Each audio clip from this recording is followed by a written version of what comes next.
David Licauco opisyal nang inimbitahan si Barbie Forteza, buong detalye alamin.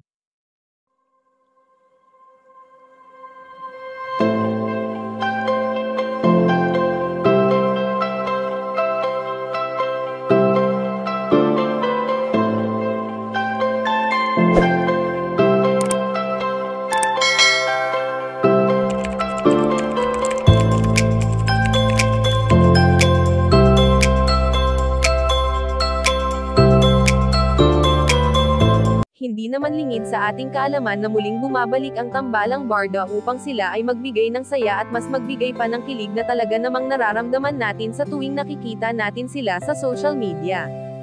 Matatandaan na nitong nagdaang buwan ay nabisi sila pareho dahil sa daming project ang dumating kay Barbie Forteza at nag-focus naman si David Licauco sa bagong negosyo na kanyang binuksan. Alam naman natin na magkadikit na ang pangalan ni Binibini kay Ginoo at ito nga ay naisapubliko na nila nang minsan sila ay na-interview na marami nga sa mga netizens ang talagang natuwa sa kanilang nalaman.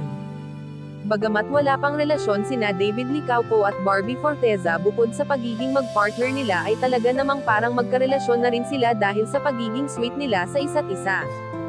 Sa ngayon nga ay ayon sa aming impormasyon na nakalap na opisyal nang inimbitahan ni David Licauco ang kanyang binibini na si Barbie Forteza dahil pabirong sinabi ng dalaga sa binata na patikim naman ng Kuya Korean sa tagal na natin magkatrabaho.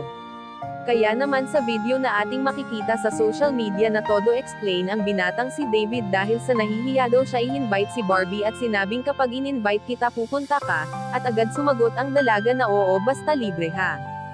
Kayo mga ka-chika, anong masasabi nyo dito? Please leave the comment and don't forget to subscribe.